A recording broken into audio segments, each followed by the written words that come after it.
Long years ago, we made a tryst with destiny, and now the time comes when we shall redeem our pledge, not wholly or in full measure, but very substantially.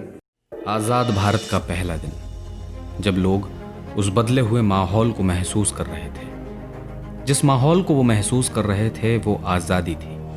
लगभग 200 साल बाद मिली आज़ादी। लोग खुशी से पागलों की तरह झूम रहे थे, मगर नेहरू थे कि आज़ादी का जश्न नहीं मना रहे थे, क्योंकि वे जानते थे कि असली लड़ाई तो अब शुरू हुई है।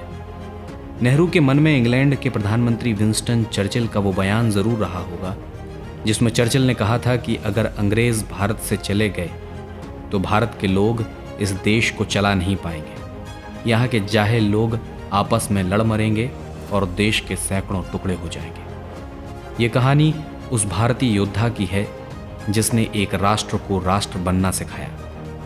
आप उसे भारतीय लोकतंत्र और राजनीति का प्रधान अध्यापक भी कह सकते हैं, पर असल मायने में उस योद्धा ने 200 साल तक लुटे हुए राष्ट्र को महज 15 सालों में एशिया का सिरमौर बनाकर खड़ा कर दिया।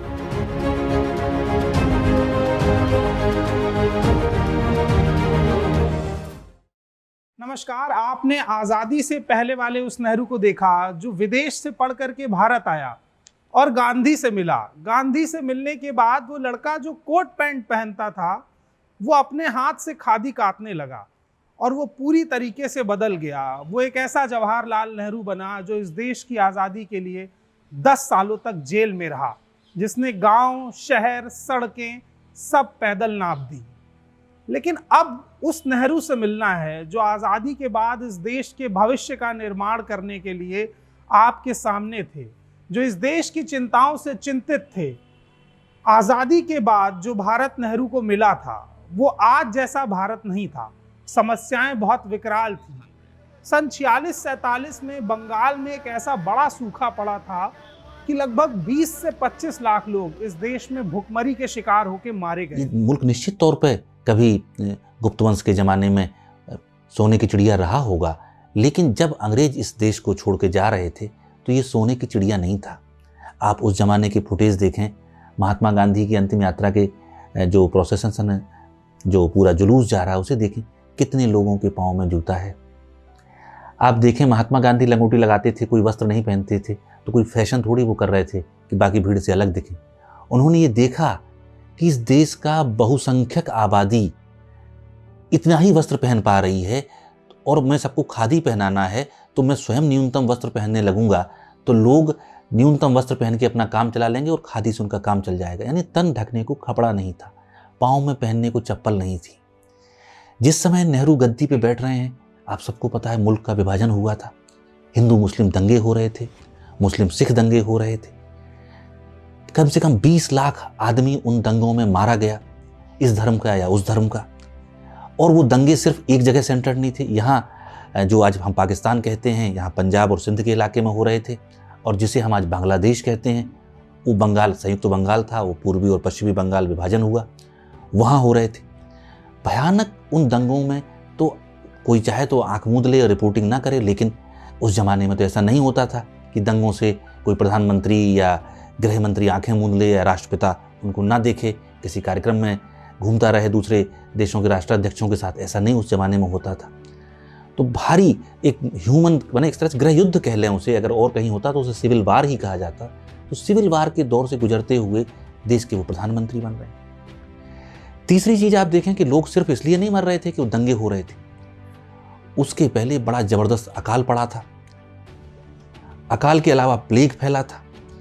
तो महामारियों की मार थी, प्रकृति की मार थी, सियासत की मार थी, गरीबी की मार थी। इन सब मार के बीच में, इन सब त्रासदियों के बीच में पंडित जवाहरलाल नेहरू मुल्क की गद्दी पे बैठते हैं। नेहरू ने इस देश की जनता के साथ जो पहला संवाद किया, उस पहले संवाद में नेहरू ने यही समझाया कि असली आज़ादी क्या है। कुछ लोग आज के दौर में आज़ादी और राष्ट्रवाद को सिर्फ देश के बॉर्डर तक सीमित कर देना चाहते हैं, लेकिन असली आज़ादी देश के भीतरी हिस्से में सीमित होती है। अगर इस देश की जनता आपस में छोटे छोटे मसलों पर लड़ना झगड़ना छोड़ दे तो उससे खूबसूरत आज़ादी कोई और नहीं हो सकती है। और ये वो आज़ादी की परिभाषा थी जो पंडित नेहरू लोगों को समझा रहे थे। आज हम एक आज़ाद लोग हैं, आज़ाद मुल्क हैं। मैं आपसे आज जो बोल रहा हूँ, एक हैसियत, एक सरकारी हैसियत मुझे मिली है, जिसका असली नाम ये होना चाहिए कि मैं भारत की जनता का प्रथम सेवक हूँ। जिस हैसियत से मैं आपसे बोल रहा हूँ, वो हैसियत मुझे किसी बाहरी शख्स ने नहीं दी है, आपने दी है। और जब तक आपका भरोसा मेरे ऊपर है, मैं इस हैसियत पर रहूँगा और उसकी खिदमत करूँगा। पंडित जवाहरलाल नेहरू, 15 अगस्त 1947। आप किससे सुने जवाहरलाल नेहरू के, तो महात्मा गांधी के बाद वो ऐसे दूसरे नेता हैं जो कभी भी भीड़ में उतर जाएंगे, किसी के हाथ में तमंचा हो तो उससे भिड़ जाएंगे, किसी का गरेबान पकड़ लेंगे, और कभी वो बुढ़ापे तक उनकी तस्वीरें मिलेंगी कि वो भीड़ में कूदने वाला नेता रहा। कभी ये नहीं सोचा कि हम आगे बढ़ें या ना बढ़ें। वो तिरंगा लेके चले जा रहे हैं, पुलिस वाले घोड़े पे बैठ के चले आ रहे हैं, लाठियाँ बरसा रहे हैं, लेकिन ये नहीं होगा कि जवाहरलाल नेहरू वहाँ पीछे हट जाएं या गुस्सा हो जाएं। दोनों हालात का वो सामना कर सकते हैं। एक बात थी निडरता। आज के दौर में जब तमाम बड़े नेता अकेले चलने में खुद को महफूज नहीं समझते हैं, Z और Z+ सिक्योरिटी जैसी सुविधाएं हैं, लेकिन उस दौर में जब देश आज़ाद हुआ था और दंगों से जूझ रहा था, नेहरू बिना किसी सिक्योरिटी के अकेले उस भीड़ में जाकर दंगे रोक रहे थे। एक बहुत मशहूर किस्सा है उस दौर का, जिसे आपको सुनना भी चाहिए, और उस किस्से से ये समझना चाहिए कि नेहरू के भीतर देश के आपसी प्रेम को बचाने की जो ललक थी, वो अपनी जान से ज्यादा कीमती थी। किस्सा किंग्सवे कैंप का है, जब दंगे की स्थिति में जो पाकिस्तान से शरणार्थी आए थे, उनको भारत में दिल्ली में रखा गया था। माहौल खराब था क्योंकि उस दौर में मुस्लिमों पर लगातार हमले हो रहे थे और नेहरू इस चीज को लगातार देख रहे थे। सरदार पटेल सुरक्षा के तमाम इंतजामात कर रहे थे। देश की लगभग पूरी पुलिस दंगों को रोकने में व्यस्त थी। उस दौर में किंग्सवे कैंप के पास मुस्लिम बस्ती पर अचानक से कुछ लोग हमला करते हैं और वो बुरी तरीके से बस्ती को तबाह करके वहां का सामान लूट कर जा रहे होते हैं। ये बात जब पंडित नेहरू को पता चलती है तो नेहरू बिना किसी सुरक्षा के उस भीड़ के पीछे चल देते हैं, और जब भीड़ के सामने पहुंचते हैं तो लोग नेहरू को देखकर हक्के बक्के रह जाते हैं और नेहरू को देख करके जवाहरलाल की जय हो, भारत माता की जय हो जैसे नारे लगाने लगते हैं। नेहरू का गुस्सा सबसे चरम पर पहुंचा होता है। नेहरू गाड़ी से उतरते हैं और सीधे जाकर भीड़ के सामने खड़े हो जाते हैं और चिल्लाकर कहते हैं कि मुझे तो लगता था मैंने अपने भाइयों को शरण दी है, लेकिन मैं तो इस देश में लुटेरों को शरण दे रहा था। नेहरू की यह बात सुनकर एक युवा के भीतर काफी गुस्सा आता है और वो युवा सामने आकर के कहता है कि पंडित जी, आपको क्या पता हमने किस तरीके की यातनाएं और समस्याएं झेली हैं। नेहरू गुस्से से तमतमा जाते हैं और उस दौड़ करके उस युवा की गर्दन पकड़ लेते हैं और कहते हैं, ये जो तुम कर रहे हो इस देश की आजादी के लिए खतरा है। नेहरू को इस स्थिति में देख करके युवा कहता है कि पंडित जी, मेरा इससे बेहतर सौभाग्य नहीं होगा कि मैं आपके हाथों मारा जाऊं। इस बात के बाद उस भीड़ में गहरा सन्नाटा पसर जाता है। नेहरू का गुस्सा लगभग शांत हो गया था और नेहरू निशब्द थे। नेहरू के पास कहने के लिए कोई उत्तर नहीं था। तब नेहरू समझाते हैं कि जो स्थितियां आज हैं, मैं तुम्हारी परेशानियों को, तुम्हारी समस्याओं को समझ रहा हूं। जितना दुख तुम्हें है उतना दुख मुझे भी है, लेकिन इसका मतलब ये नहीं है कि हम अपने भाइयों पर हमलावर हो जाएं और उनके सामान को लूटें। ये बात सच है कि पाकिस्तान में तुम्हारे हिंदू भाइयों के साथ गलत हुआ है, तो उसका गुस्सा हम हिंदुस्तान के मुस्लिम भाइयों पर नहीं निकालेंगे।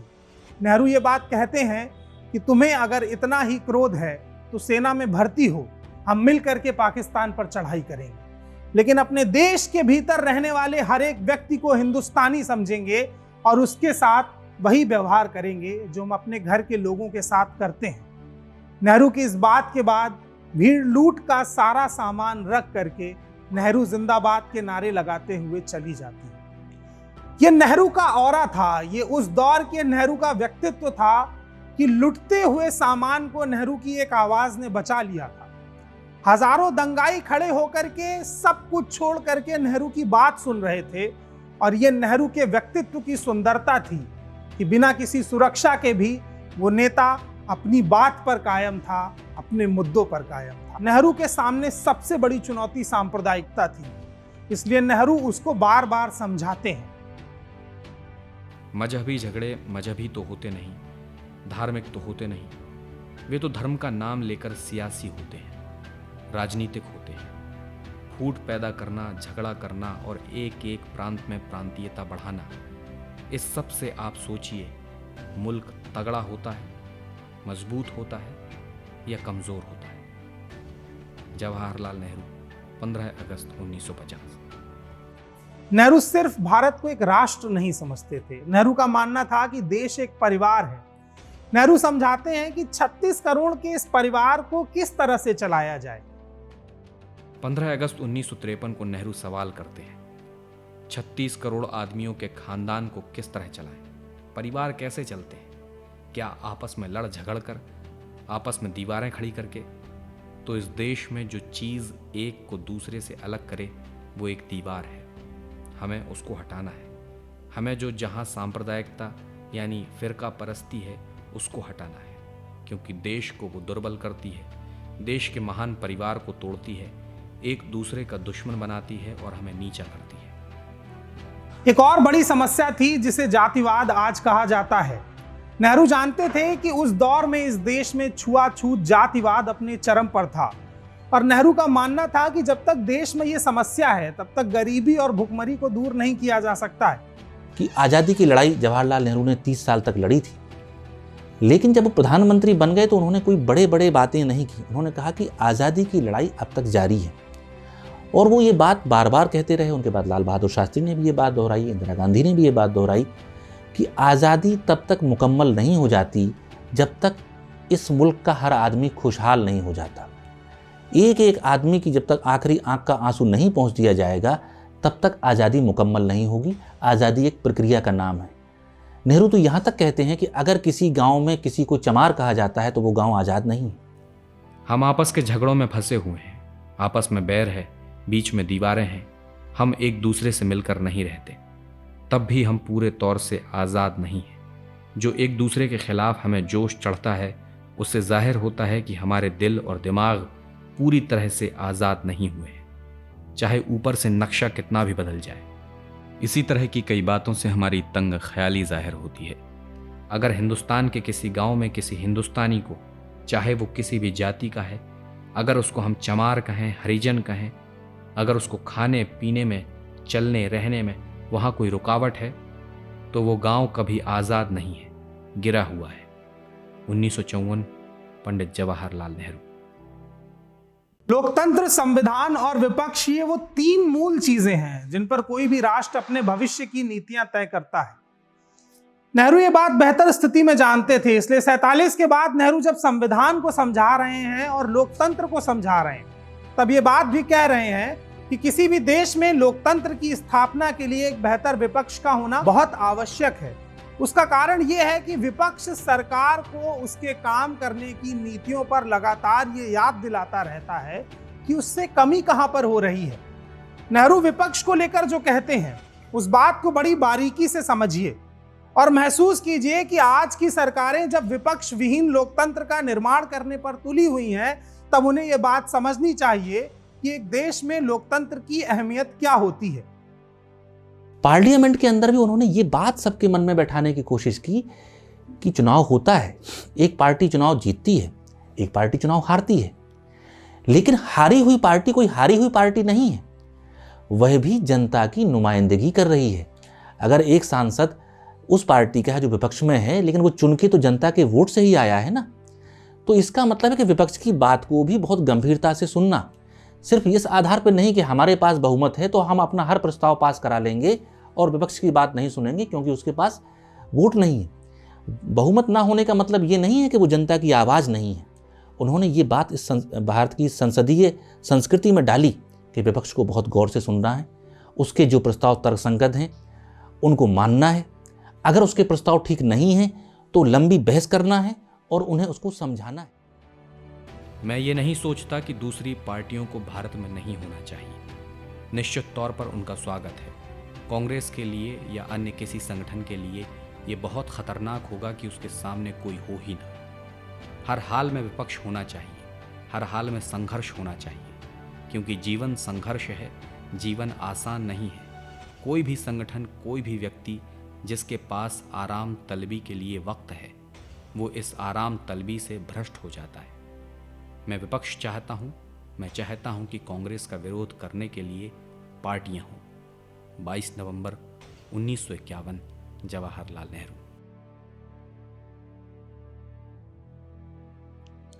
आज के इस दौर में जब सांसदों और विधायकों को खरीद कर बनी बनाई सरकारों को गिरा दिया जाता है, तब पंडित जवाहरलाल नेहरू के उस वाक्य को जरूर याद रखना चाहिए जिसमें पंडित जवाहरलाल नेहरू चुनाव लड़ने के तरीकों पर जोर देते हैं और समझाते हैं कि चुनाव तो लड़े जाते हैं और लड़े जाएंगे, कोई जीतेगा कोई हारेगा, मगर जीतता वही है जिसके आदर्श बेहतर होते हैं, जिसका व्यक्तित्व बेहतर होता है। हम जानते हैं कि चुनाव में कोई जीतेगा कोई हारेगा, लेकिन लोकतंत्र में हमें ये जानना चाहिए कि किस तरह जीता जाता है और किस तरह गरिमा के साथ हारा जाता है। जो लोग जीतते हैं वे ध्यान रखें कि जीत उनके सिर पर सवार ना हो जाए, और जो हारते हैं वो खुद को कटा हुआ महसूस ना करें। ये सही है कि हार और जीत का महत्व है, लेकिन चुनाव लड़ने के तरीके का महत्व इससे कहीं ज्यादा है। गलत तरीके से जीतने से बेहतर है सही तरीके से लड़कर चुनाव हार जाना। 22 नवंबर 1951, जवाहरलाल नेहरू। आप उस नेहरू को समझिए जिसने आजादी के बाद 200 साल तक लूटे हुए इस देश को एक बेहतर व्यवस्था में लाकर के खड़ा कर दिया। नेहरू जानते थे कि भारत का भविष्य एकता में निहित है, जातिगत और धार्मिक बंटवारे में नहीं। नेहरू ने अंग्रेजों से आजाद भारत की लड़ाई लड़ी और फिर तमाम सांप्रदायिक ताकतों से एकता वाले भारत की लड़ाई लड़ी और उस भारत को एकजुट खड़ा किया जिस भारत में आज हम सांस ले रहे हैं और आजादी को महसूस कर रहे हैं। वो आजादी नेहरू की नेमत है और नेहरू का दिया हुआ वो तोहफा है जिसकी हमें हिफाजत करनी है, लोकतंत्र को बचाना है। आज के दौर में जब लोकतंत्र पर लगातार कुठाराघात हो रहा है, तब हमें अपने भीतर एक नेहरू को जिंदा करना होगा और उस नेहरू को महसूस करना होगा जो 47 के बाद देश के विकास की लड़ाई जमीन पर उतर कर लड़ रहा था। आखिरी हिस्सा ये समझाने पर है कि नेहरू ने इस देश की आज़ादी के लिए लंबा समय जेल में भी बिताया और आज़ादी के बाद लंबा समय जमीन पर भी बिताया। नेहरू अक्सर ये बात कहते थे कि इस देश की एकता ही हमारी ताकत है। अगर हम आपस में एक रहेंगे, बटेंगे नहीं, तो हम उस भारत का निर्माण कर सकते हैं जिसका सपना नेहरू और गांधी ने मिलकर के देखा था। लेकिन आज की सरकारें जिस तरीके से धर्म के नाम पर अपने वोटों को क्रिएट करने के लिए नेहरू के व्यक्तित्व पर कीचड़ उछालती हैं, उस दौर में आपको व्हाट्सएप से बाहर आकर नेहरू को पढ़ना पड़ेगा। असली नेहरू किताबों के भीतर हैं, असली नेहरू इस देश के गांव के भीतर हैं, असली नेहरू इस देश की आत्मा में है। जब आप उस नेहरू को पढ़ेंगे तो आप ये बात महसूस करेंगे कि इस देश की आज़ादी ऐसे भारत के लिए थी जहाँ पर सभी धर्म समान होंगे, सभी जातियाँ समान होंगी और एक ऐसा हिंदुस्तान बनाया जाएगा जिसमें सबके पास बराबर अधिकार होंगे। इसके अगले अंक में हम मिलेंगे, तब बात करेंगे नेहरू के उन तमाम कामों की जिसने इस देश को विश्व के श्रेष्ठ देशों की सूची में ला करके खड़ा कर दिया। बात करेंगे उन तमाम संस्थानों के निर्माण की जो इस देश का आज मूल आधार हैं और बात करेंगे उस खाद्यान्न व्यवस्था के रोड मैप की जिसको बना करके नेहरू ने इस देश को मजबूती से एशिया के भीतर स्थापित कर दिया।